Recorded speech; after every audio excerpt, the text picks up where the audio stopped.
재난안전 119 안보 토크 시간입니다. 한 주간에 있었던 안보 이슈, 오늘도 백승주 전쟁기념사업회장과 자세히 짚어보겠습니다. 자, 어서 오십시오. 예, 안녕하십니까. 반갑습니다. 예, 자, 최근 미국이 새 국방 전략, 그러니까 NDS를 발표했습니다. 자, 이 NDS가 뭐냐면 트럼프 행정부의 국가안보 전략을 구체적으로 어떻게 실천할지를 담은 문서인데요. 먼저 어떤 내용이 담겼는지 뉴스 보고 토크 시작하겠습니다.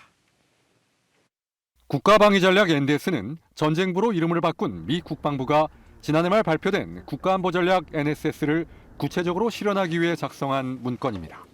핵심은 서반국, 즉 북미와 남미를 아우르는 아메리카 대륙 방어에 집중하고 중국 억제에 나서겠다는 것입니다.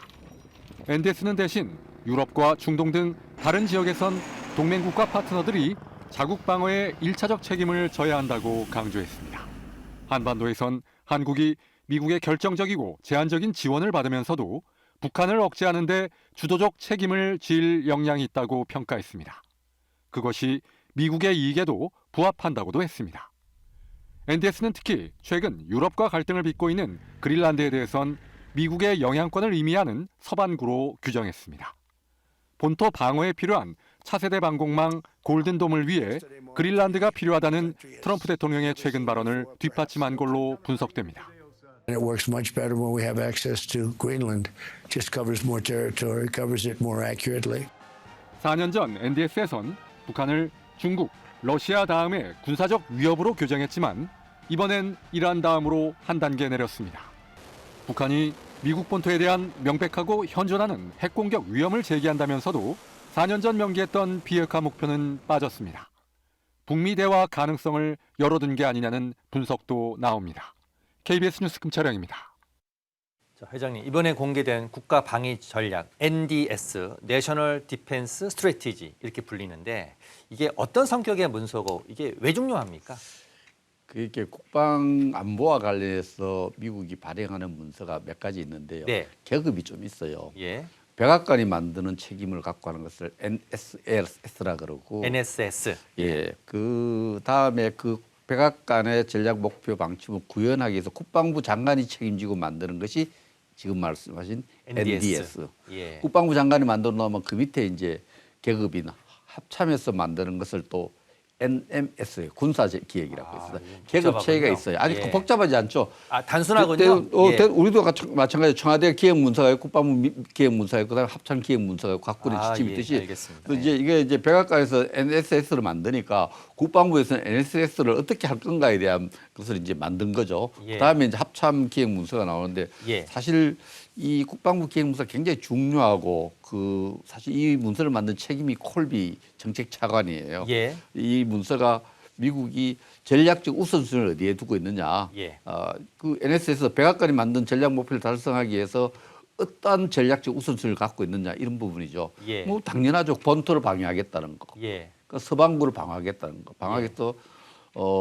골든돔 하겠다는 거하고 또 위협 평가를 하게 돼요. 예. 그 위협 평가 중에서 그 가장 경쟁하고 있는 중국, 러시아. 미국에 도전하고 있는 국가를 예. 어디로 보느냐, 예. 위협을 잠재적 위협을 어디로 보느냐, 예. 중국이다 해놓는 거죠. 예. 중국을 잠재적 위협 국가로 보고 러시아는 그러면은 관리 가능한 위협이다 그렇게 예. 낮게 평가하고 그 다음에 미국의 안보 전략 위협하는 것이 이란의 핵 개발 능력, 핵 보유 능력. 예. 그 북한은 그 다음에 핵을 갖고 있어 이미 위협이 되고 있다는 거 이렇게 하고 그렇게 여기에 대한 위협에 대처하기 위해서 어떻게 해야 되느냐. 예. 그 나토에 대한 새로운 리이미지닝에서 새로운 재구상이 필요하다는 얘기를 하면서 예. 이제 여러 가지 이제 그 방침을 했는데 그 동맹 국가들이 좀 더 부담을 많이 된다, 국방이 많이 써야 된다 예. 이런 내용도 논리를 들어가 있는 거죠. 그런 예. 거 하죠. 예. 그래서 아무튼 그 미국의 국방 전략 문서는 굉장히 4년마다 발표하는데요. 지금 좀 아쉬운 건 우리한테 보면은 2022년에 발간되고 2026년에 발간됐는데 북한의 비핵화를 전략적 목표로 제시하지 않고 있어요. 빠져 있다 문건이. 빠져 있는데 예. 그냥 핵보유 위협의 하나 실체성을 인정하기 때문에 자칫 잘못하면은 미국의 국방 전략 지침서가 하나의 그 북한의 핵보유를 인정한 것이 아니냐 이렇게 볼 수 있는 부분이 상당히 걱정하는 분들의 저희가 늘 분석하기에 김정은 위원장과의 어떤 대화 이런 여지를 좀 남겨둔 그런 느낌이 좀 드는데 하나씩 좀 살펴보도록 하겠습니다. 그렇죠. 일단 첫 번째, 자 아까 말씀하신 본토 방어, 네. 자, 중국 억제 이게 크게 핵심 내용인 것 같아요. 근데 본토 방어에 있어서 그린란드 그러니까 서반구 전체를 사실상 본토로 규정한 게 좀 특이한 것 같아요. 내 땅이다, 내가 지키겠다 이런 뜻인 것 같습니다. 그린위치 천문대를 기준으로 보면 예. 이제 그린란드가 서반구에 해당돼 미국의 시각에 보면은 예. 아메리카 대륙의 일부다라고 인정하고 아메리카 대륙 일부이기 때문에 그린란드라든지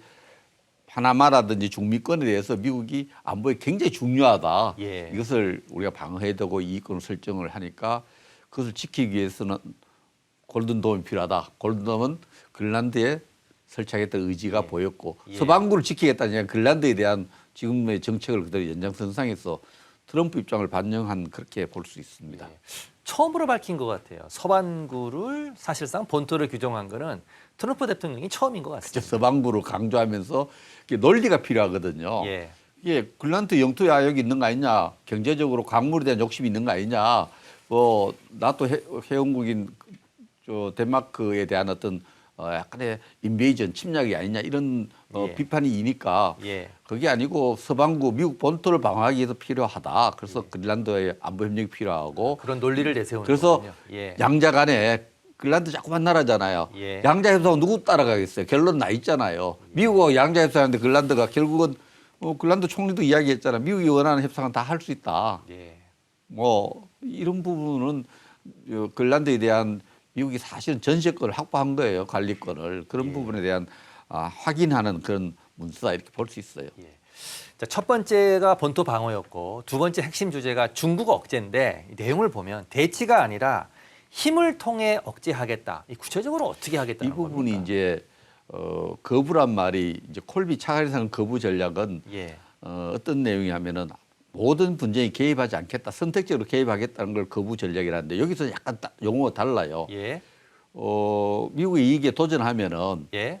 거기에 상당한 대가를 치르게 하겠다는 거부예요. 이익에 도전하면 대가를 치르게 하겠다. 대가를 치를 능력을 보여주는 거죠. 힘에 예. 의한 외교를 이야기하는 거죠. 예. 중국에 대해서 힘으로 부사하겠다는 거죠. 예. 그 제일 도련선을 만들었잖아요. 예. 도련선이라는 게 막 한자로 쓰니까 되게 복잡하게 들리는데 섬과 섬을 연결하는 선이에요. 아, 도련선 저희가 그래픽을 좀 준비했는데 그렇죠. 시청자분들 이해를 좀 돕기 위해서 잠깐만 좀 보여주시겠습니까? 예, 이게 저도 이제 아까 조금 뒤에 저희가 좀 더 자세히 얘기를 해보겠지만 이게 지금 제1도련선이거든요. 그렇죠. 그러니까 이제 중국을 힘에 의해서 억제하겠다. 그 선을 그은 거죠. 미국의 이익에 도전하는 행위가 있으면은 예. 그냥 저 힘으로 거기를 억제하겠다는 건데 선이 이제 큐슈가 일본 남단 섬이죠. 예. 큐슈 섬 오키나와. 오키나와인데 저기 약간 이제 타이완이 들어가잖아요. 예. 이 부분이 중국의 감정선을 건드리는 거예요. 여기저기 어떤 굉장히 예민하게 반응할 수 있고 예. 필리핀까지 해서 요 선 밖으로 중국의 군사력을 이제 사용하는 것을 투사한다 그래요. 프로젝션 한다 그러는데 투사한다. 중국의 군사력이 이 선 밖으로 이 선을 넘어서 뭡니까? 태평양이잖아요. 옆 태평양에 써 있죠. 예. 태평양으로 이 군사적 힘이 투사되면은 여기에 대해서 중국이 강력한 힘으로 대응하겠다. 이게 제일 도련선인데 우리 한자어를 잘 번역을 한 것 같아요. 섬과 섬을 연결한 체인 오브 아일랜드. 큐슈, 오키나와, 타이완, 필리핀. 체인 오브 아일랜드가 도련선입니까? 그렇죠. 이 선을 넘어오면은 예. 미국이 힘으로 억제하겠다. 이게 강력한 힘의 외교. 중국에 대해서 힘으로 대응하겠다는 거죠. 이 지도를 보니까 확실히 그런 느낌이 딱 드네요. 중국을 어떻게 하겠다는 거는 이 한 장의 지도로 제1도련선을 그려내면서 중국이 이 선을 넘어오면 가만두지 않겠다. 그런 뜻인 것 그 같습니다. 선을 넘으면 태평양이거든요. 인도 태평양이 도전하는 거니까 예. 그냥 있지 않겠다. 우리가 거부 작전이라는 거는 예를 들면 교량에 대한 거부 작전은 뭐냐? 예. 군사 용어로 거부 작전은 그 교량을 파괴하는 작전이에요. 폭파하는 건가요? 예. 굉장히 공격적인 용어예요. 알겠습니다. 자, 세 번째 핵심 내용은 지역 방어에 대해서는 동맹국의 책임을 강조했습니다. 아예 별도의 섹션까지 만들었는데 뭐 한반도 얘기부터 먼저 할게요. 자, 우리에게 대북 억제 책임이 있다. 이렇게 얘기를 했어요. 물론 미국이 결정적이지만 제한적인 지원을 하겠다라고 단서는 달았습니다. 자, 그러면 주한미군의 역할이 좀 바뀌는 건가요? 어떻습니까? 우선은 뭐 좋게 평가하면 이런 거죠. 한국의 재래식 전력은 믿을 만하다, 신뢰할 만하다, 그만한 능력이 있다, capability가 있다, 능력이 있다는 거고 예. 북한의 여러 가지 재래식 도발에 대해서는 한국이 일차적으로 억지 책임도 있고 한국이 할 수 있다 이런 입장을 갖고 있는데 예. 그러면 이제 그 또 제한적이지만 결정적으로 돕겠다는 이야기는 북한이 재래식 전력 이외에 지금 핵을 갖고 있고 여러 가지 다른 것으로 우방국의 한국을 공격하는 걸 돕겠다는 이야기고 그 의지는 똑같은데 예. 그러면 주한미군은 뭐 하느냐죠. 주한미군과 한미 동맹은 그러면은 북한을 억제하는 데 쓰이는 게 아니라 예. 북한 이의 제3국에 대해서 군사적 어떤 위협을 억제하는 사용하겠다 이렇게 해서 그게 중국입니까? 그렇게 중국은 생각하겠죠. 예. 주한미군의 역할도 좀 변화가 있을 것이다. 공개적으로 그냥 주한미군 역할도 이제 북한의 제2 남침 군사적 도발을 억제하는 데서 좀 더 다른 용도로 사용될 수 있다는 것을. 예. 자, 이번 주 초에는 미국 국방부의 콜비 차관이 방문했습니다. 아마 이 자리에서 저희가 지금 세 가지 얘기했지 않습니까? 하나는 미국의 본토 방어가 최우선, 중국 억제, 그다음에 동맹국 책임을 강조한 새 국방 전략, 이거를 설명하러 온 자리인 것 같은데 이 자리에서 우리와 관련돼 있는 게 몇 가지 논의가 됐어요. 하나는 전작권 전환 문제, 두 번째는 국방비 3.5% 증액 문제, 세 번째가 핵 잠수함 협력 문제입니다.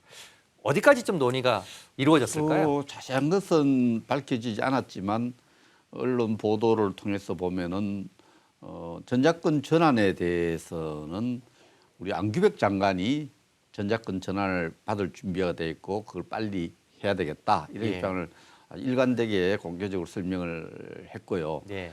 콜비 장관은 이번에 이제 국방 전략 문서를 설명을 했는데 문제는 콜비 장관이 전작권 전환에 관해서는 유엔 사령관, 연합 사령관한테 설명을 청취했다 이렇게 나와 있어요. 청취했다고 나오고 있고 또 최근에 한미 간의 아주 중요한 합의인 핵잠수함 건설 문제는 위성락 안보실장이 많이 대화를 나눈 것으로 이렇게 나타나고 있습니다. 그래서 약간 우리가 관심을 갖고 있는 부분하고 예. 또 미국이 관심을 갖고 있는 부분 약간의 차이가 좀 다른 있는데 것 같다. 미국은 또 특히 국방비 증액에 예. 관심이 좀 많았던 것 같고 예. 어쨌든 이번에 그 콜비 차관이 우리만 방문한 것이 아니라 일본도 방문했기 때문에 인도 태평양 전략 또 여러 가지 미국의 국방의 어떤 전략 우선순위에 대해서 충분히 우리 정부에 설명했고 우리 정부도 입장을 교환했던 그런 의미 있는 방문이었다고 생각합니다. 콜비는 정말 지금 중요한 역할을 하고 있습니다. 예. 미국의 트럼프 정부에서 중요한 역할인데 우리 한반도와 관련해서 콜비 또 할아버지가 유명해요. 윌리엄 콜비라고 예. CIA 미국의 정보부 국장을 지냈는데 예. 73년부터 76년까지 우리가 베트남과 동남아가 이렇게 공산화될 때 정보국장을 하면서 한국 정부와 많은 협력을 했는데 그 손자가 지금 또 한국 안보 관련해서 중요한 국방부 차관을 하고 계시는군요. 그렇습니다. 예. 정책 차관을 하고 자, 그럼 제가 좀 궁금한 게 하나 더 있는데 지금 국방비 3.5% 증액 지금 새 국방 전략을 보면 지역 방어에 대해서는 동맹국 책임을 강조했다. 한반도에 대해서는 한국의 책임을 강조한 건데 국방비 증액은 이게 그냥 순서대로 그냥 가는 거죠. 국방부 증액은 우리가 뭐 2000년 초부터 해서 전작권 전환에 대비해서 우리 독자적인 방어 능력을 갖추고 위해서 일관되게 해왔던 부분인데 그 퍼센트 부분은 조금 예. 약간 뭐 미국이 주장하는 선이 있고 우리가 포함해야 되는 선이 있고 조금 논란이 있지만 국방비 증액 부분에서는 양국 간의 의견 차이가 없을 것으로 생각합니다. 예. 자, 한국을 방문한 콜비 차관, 자, 방문한 이후에 일본으로 건너갔습니다. 자, 물론 중국에 대응하기 위해서 대중국 봉쇄선, 조금 전에 우리 백 회장님 말씀하셨던 제1도련선을 언급을 했습니다. 주한미군을 포함해 인도 태평양 지역에 미군 전력이 재편될 전망인데 뉴스 보고 토크 이어가겠습니다. 중국을 자극하진 않으면서 적절한 평화를 유지하겠다. 인도태평양 지역에 대해 미국의 새 국방 전략에 담긴 내용입니다. 이를 위해 콜비 차관은 일본 규슈와 오키나와, 타이완, 필리핀을 잇는 제1도련선을 지목했습니다. 미국의 대중국 봉쇄선입니다. Specifically by a durable, favorable balance of power that, as the national security strategy clearly lays out, prevents domination of this crucial region by any state. 타이완 유사시와 같이 힘의 균형이 깨지는 상황이 생기지 않도록 중국을 견제하겠다는 건데 중국 바로 옆에 주둔한 주한미군의 역할도 변할 수밖에 없습니다. 최근 미군은 주일미군 기지의 F-16 전투기를 성능 개량의 오산기지로 옮기고 장거리 정찰, 공격이 가능한 무인기 리퍼를 군산에 배치했습니다. 북한 대응이 주 임무인 육군이 아닌 보다 넓은 지역에서 유연하게 운용할 수 있는 공군을 강화하는 겁니다. 제1도련선에서 중국을 억제하는 데 초점을 맞추되 결국 주한미군의 역할이 동아시아에서 제1도련선에서 이제 중국을 억제하는 역할로 전환된 걸로 보입니다. 앞으로 NDS 구상이 진행될수록 주한미군뿐 아니라 주일미군과 호주 등 인태 지역 내 미군의 전력 재편과 태세 조정이 이어질 거란 전망이 나옵니다. KBS 뉴스 조혜진입니다. 자, 주한미군이 전략적으로 변할 수밖에 없는 그런 상황인 것 같은데, 자, 미국이 우리한테 진정 바라는 건 뭘까요? 어떤 역할을 요구하는 걸까요? 한미동맹의 어떤 역할이 이제는 북한 억제에 국한돼서는 안 된다. 예. 여기에 대해서 인도태평양 전략에 맞춰서 한국이 좀 더 확실하게 예. 중국과 관련해서 미국 편에 서는 모습을 보여달라는 거죠. 근데 얼마 전에 우리 이재명 대통령이 중국을 방문했을 때 시진핑 총서기가 네. 바른 방향 쪽에 서달라 이렇게 노골적으로 중국 편에 서달라는 얘기를 했거든요. 미국 입장에서는 한미동맹 또 한국 정부가 좀 더 분명하게 미국의 인도태평양 전략에 협조하는 태세를 갖춰달라. 그리고 이제는 재래식 전략에 대해서는 한국이 북한을 충분히 억제할 수준이 되어 있으니까 주한미군 전력 또 한미동맹 태세 일부는 중국을 견제하는데 그 전략적 목표가 조정돼야 된다. 이런 입장을 분명히 전달하고 있는 겁니다.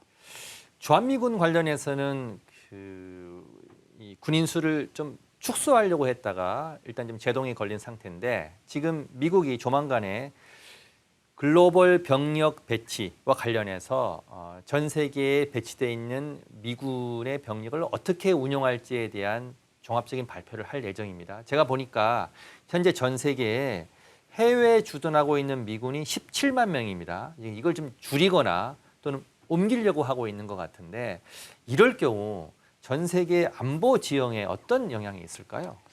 제가 볼 때는 지금 17만 명의 이제 해외 주둔 미군 우리가 우리말로 하면 이게 해외에 주둔시켜 있는 부대를 우리가 붙박이 군대로 볼 수 있거든요. 예. 붙박이 군대로 볼 수도 있고 그다음 붙박이 군대라가 유연성을 중심으로 보면 어디에 있더라도 군사력을 투입할 수 있는 부분이 있지 않습니까? 지금 베네수엘라에 있는 미국 해군을 다시 중동으로 이동시키고 있지 않습니까? 그렇죠. 그래서 예. 붙박이 군대의 어떤 중요성은 좀 전략적 중요성이 좀 떨어졌다고 봐요. 예. 엄청나게 기동력과 투사력이 발달했기 때문에 예.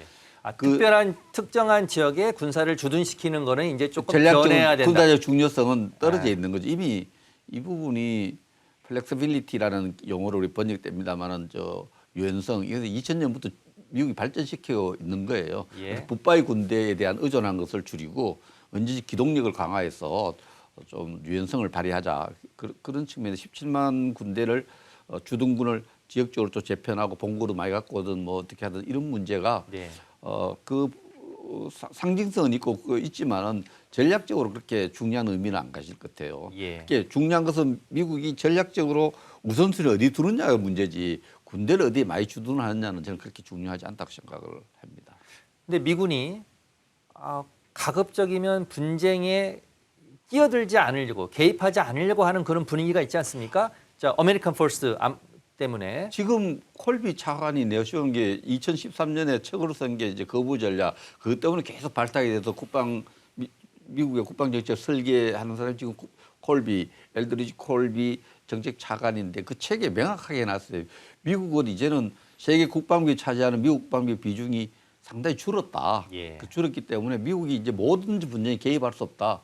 선택적으로 개입해야 된다는 게 선택적 거부 전략이거든요. 예. 그래서 미국 입장에서는 그런 미국의 부담을 줄이는 이러한 정책 전략을 구사하고 있다고 볼 수 있어요. 그런데 역으로 지금 계속 개입을 해야 될 하고 상황이 있죠. 생기고 있죠. 몇 가지는 하고 있는데 예를 들어서 미국이 해외 개입을 축소하면 결국 동맹국이 그 부담을 떠안게 되잖아요. 그러면 중국과 러시아가 좀 유리해지지 않겠습니까? 지금은 계속 요구하는 게 그 전략 문서에도 책임이 그 안보적 부담이 있고 위협이 있는 국가는 자국이 좀 해결해라. 예. 스스로 많이 해결해라.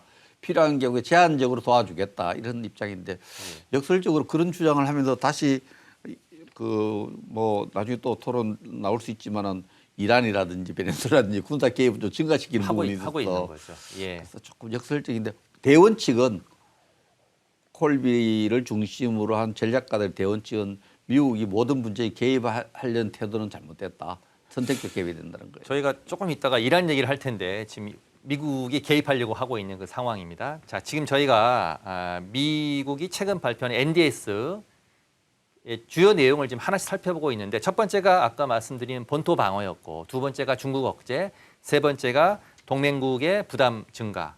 자, 근데 마지막으로 회장님이 앞서도 말씀드렸지만 자, 위협 국가 중에 순위가 좀 바뀌었습니다. 북한의 위협이 원래 전에는 중국, 러시아, 북한, 이란이었는데 지금은 중국, 러시아, 이란, 다음에 북한이고 그리고 북한의 비핵화 문건 내용이 빠졌어요.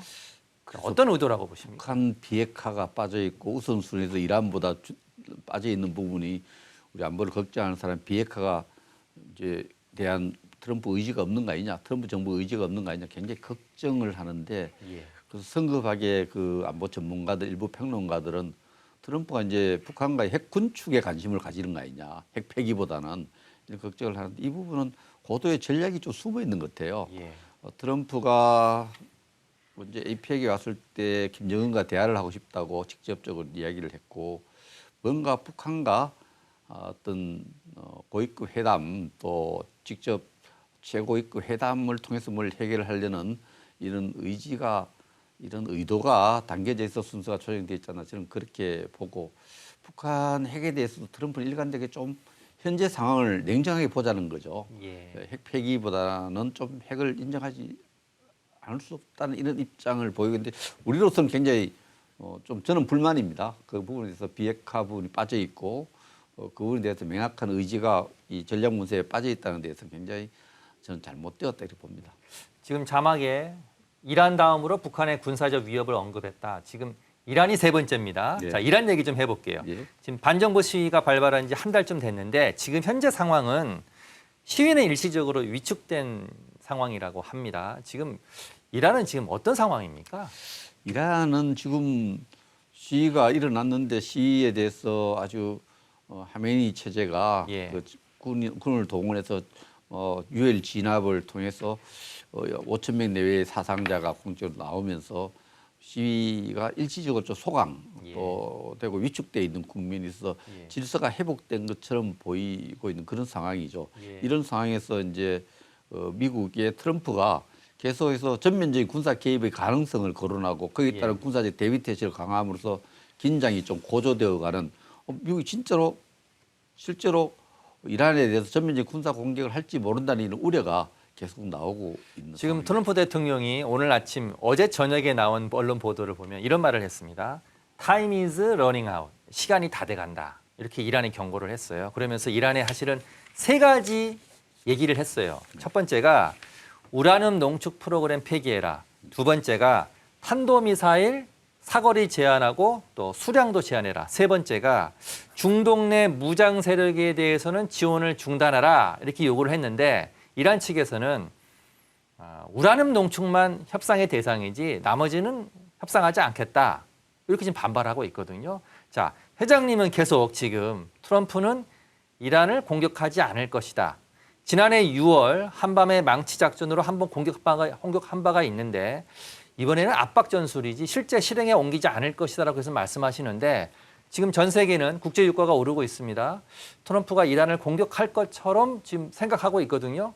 여전히 생각은 변함이 없으십니까? 예, 그 지금 트럼프가 이란을 군사적으로 공격한다면은 지금 저 설명을 잘 하시는데 농축 우라늄을 우리가 한마디 망치 작전에서 파괴했는데도 불구하고 이란은 계속 능력을 갖추고 그걸 하고 있다는 예. 게 에비던스를 제시하거나 예. 증거를 제시하거나 또 그 핵을 이미 개발했을지도 모르고 핵무기나 생화학 무기를 사용할 수 있는 미사일의 사거리, 이 사거리는 아마 이스라엘에 도달할 수 있는 사거리를 말하겠죠. 예.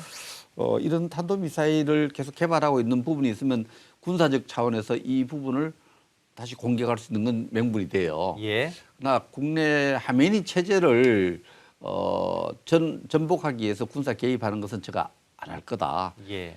이 이란이 이미 79년부터 이 신정 체제라 그러는데 신정 체제를 종교 지도자가 모든 통치권을 행사하는 이 체제에 대해서 이란 국민들이 굉장히 적응돼 있고 예. 이 체제 자체를 바꾸는 데는 엄청난 시간과 비용이 되고 또 가능하지도 않아요. 하메니는 인기가 없기 때문에 하메니 체제를 뭐 바꾸는 문제는 시위 군중들이나 지도자들을 해서 좀 할 수 있는 부분이 있기 때문에 예. 이 부분을 간접적으로 지원하면 괜찮은데 군사 작전으로 이란 체제를 바꾸는 불가능합니다. 군사 작전으로 이란 체제를 바꾸기는 신정 어렵다. 체제를 예. 정치 신념을 바꾸고 새로운 신정 체제에서 공화정 체제로 바꾸거나 이건 그러니까 미국이 이란을 공격했을 때 역효과나 부작용이 있을 수 있다 그런 말씀이시죠? 엄청나죠. 예. 엄청나죠. 그 대가가 만만치 않을 겁니다. 이번에 반정부 시위는 역대 시위하고 다르게 보니까 상인층과 청년층이 주축이 됐는데 이란이 미국의 공격 없이 이 신정 체제가 붕괴될 가능성은 좀 희박하다고 봐야 되나요? 일단 팔레비 왕조가 중동 국가에서 최초로 근대화, 민주화, 공화정에 대한 실험을 좀 했어요. 그래서 이란 국민들이 DNA 속에서는 그 강력한 왕정을 한번 바꾸고 호메니 체제를 만들었거든요. 그렇죠. 그 DNA가 있는 팔레비를 거예요. 쫓아냈죠. 팔레비를 예. 쫓아낸 DNA가 에너지가 흐르고 있는 거예요. 그래서 호메니 체제 바꿀 수 있는 에너지가 잠재되어 있다고 생각을 합니다. 대한민국이 정부 수립 이후에 불과 12년 만에 민주주의를 12년 만에 그 당시 나라를 건국의 아버지 할 만한 이승만 체제를 이렇게 바꾸고 그 뒤에 우리가 정치적인 어떤 에너지가 많이 축적돼 있잖아요. 예, 예. 그 중동 국가 중에서는 이란의 국민들이 그런 경험을 했고 그 팔레비 체제를 몰아내고 또 여러 가지 지금도 시위가 다른 중동 국가와 차원을 달리해요. 예. 그러면서 하메니 체제를 이란의 반정부 지도자들이라든지 시위대들이 뭐 시간이 문제지 저는 충분히 전복할 수 있는 내적인 그 역량이 있는 에너지가 있는 그런 이란 국민이라 생각을 합니다.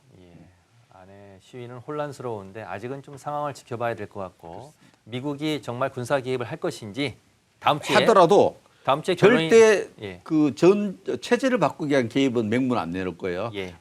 조금 전에 이야기했던 탄도미사일 공장을 부순다든지 농축 신색 공격을 한다 이거죠? 그렇죠. 그래서 예. 심리적 타격을 줄 수 있겠죠. 자, 마지막 주제로 러시아 우크라이나 종전 협상 속보도 좀 짚어보겠습니다. 지난 주말에 아랍에미리트 아부다비에서 미국과 러시아 그리고 우크라이나가 3자 협상을 벌였는데요. 먼저 뉴스부터 보시겠습니다. 미국과 러시아, 우크라이나 간 3자 회담 이틀 만에 러시아가 첫 입장을 내놨습니다. 크렘린궁은 이번 접촉이 건설적으로 시작된 사실 자체를 긍정적으로 볼 수 있다고 밝혔습니다. 우크라이나 대표단과의 대면 협상이 성사되기 전까지 러시아는 주로 비난이나 압박성 메시지만 내왔는데 이번 반응은 달라진 기류입니다. 다만 구체적 언급은 자제했습니다.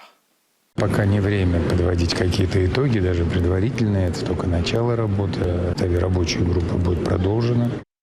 그러면서 핵심 쟁점인 영토 문제가 러시아에 근본적으로 중요하다고 재확인했습니다. 우크라이나 동부 돈바스 전체를 넘기라는 종전 조건을 재차 제시한 걸로 보입니다.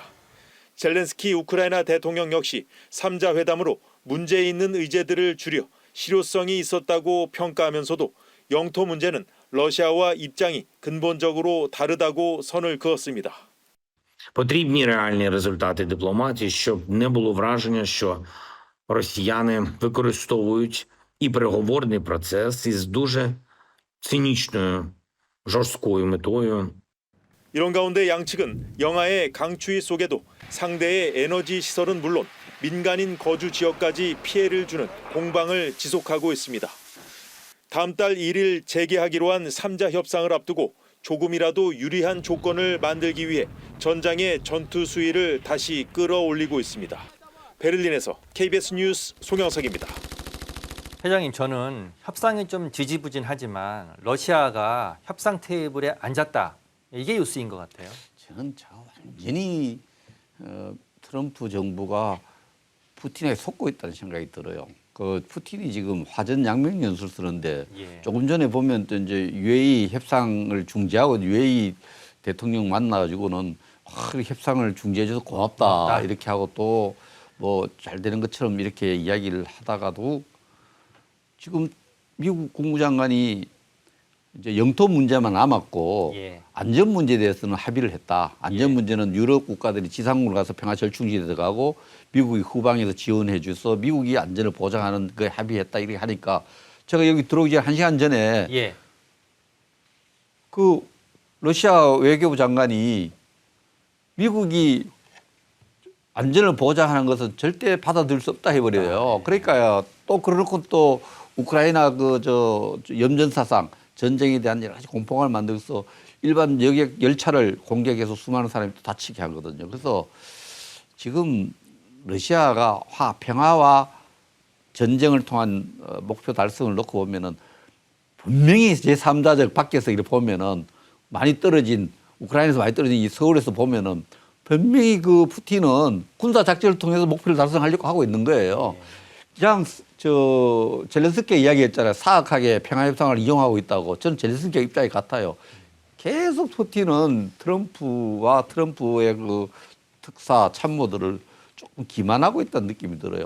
그 금방 합의했다 했는데 미국은 미국 러시아 태도 좀 달라져 부드러워졌구만 하는데 발표하고 나면은 우리 미국이 안전에 대해서 나서는 거 용납을 했다 그러면 젤렌스키랑 우크라이나가 영토 주는 것도 억울한데 그 뒤에 재침을 방지한 안전에 대한 보장을 받아 못 드린다는 건 군사적으로 작전을 완수하겠다는 거죠. 저는 어제 본 외신 가운데 정말 쇼킹한 게 트럼프 대통령이 이렇게 얘기했습니다. 동부 돈바스 영토를 러시아에 완전히 넘겨주면 우리가 우크라이나 안전 보장을 제공할 수 있다. 러시아 편에 선 것처럼 얘기를 했거든요. 그러니까 압박 전술인 것 같기도 하고. 이거죠. 젤렌스키 대통령에 쉽게 대한. 말하면은 우크라이나 안전을 지락펴락 손을 쥐고 안전을 하게 할 거냐 안전하게 할 거냐 우리 러시아가 알아서 한다. 예. 미국이나 유럽은 간여하지 마라. 그러니까 러시아를 하나의 위성 국가를 만들겠다는 이야기죠. 러시아 안전을 러시아가 책임지겠다는데 참 우크라이나 안전을 그 말이 되겠어요? 그냥 위성 국가로 만들어 놓겠다는 거 옛날 그 냉전 시대처럼 1991년 이전으로 돌아가겠다는 건데 여기에 자꾸 트럼프가 속고 있는 것 같아요. 예, 상황을 조금 더 봐야 될 것 같고요. 다음 달 1일 날 아랍에미리트 아부다비에서 또 협상이 재개되니까 그 상황은 또 다음 주에 좀 여쭤보도록 하겠습니다. 자, 시간이 많이 없어서 전쟁 기념관 소식 하나만 더 여쭤보겠습니다. 자, 주한 이스라엘 대사가 방문을 했죠? 예. 어떤 얘기를 좀 했습니까? 와서 너무 진지했어요. 1시간을 예. 방문 동안에 예. 말씀을 쭉 나눴는데 예. 뭐 사실 사진 좀 보여주시겠습니까? 예. 이스라엘 대사가 지금 모자 멋있죠. 예. 이승기 아나운서 혹시 모자 하나 드리려 했는데 아직 오질 않았어요. 그렇습니까? 근데 이스라엘 대사의 요점은 6.25 전쟁 때 그 어려운 상황에서 벤구리온 정부 수립 직후에 48년 정부 수립 직후에 한국에 10만 달러 지원해 준 사실도 있고 이런 부분들을 한국인들이 잘 기억했으면 좋겠다. 그 뒤에 또 우리가 코로나 사태도 화이자 의료품을 한국에 아주 지원해 준 그런 부분에서 한국과 이스라엘 관계에서 이스라엘이 했던 역할들 이런 부분에 대해서 한국인이 좀 알았으면 좋겠다 이런 말씀을 좀 해주셨고 국방 안보뿐만 아니라 외교적으로도 좀 협력 관계를 했으면 좋겠는데 재미난 이야기를 했는데 지금 사우디하고 중동 국가들도 정상적인 외교 관계를 우리가 잘 지내고 있고 일본 총리나 미국 대통령 뭐 서구의 대통령들이 이스라엘 방문하고 정상회담 하는데 한국 대통령 한 번도 안 왔다. 그 부분에 대해서 좀 아쉽다. 이스라엘을 방문해달라. 아니 정상회담 어디서 정상회담을 해달라. 그런 말씀하셨는데 어쨌든 알겠습니다. 제가 제일 놀라는 거는 이스라엘 지도자를 한 번씩 보면은 너무나 진지해요. 그 1시간을 1초도 허비하지 않고 예. 이렇게 얘기하는데 알겠습니다. 뭐 하여튼 한국과 잘 지내고 싶다는 말씀이어서 아주 의미 있는 대화를 나눴습니다. 알겠습니다. 시간이 없어 오늘은 여기까지 듣도록 하겠습니다. 지금까지 백승주 전쟁기념사업회장이었습니다. 오늘 말씀 감사합니다. 고맙습니다. 네, 감사합니다. 고맙습니다.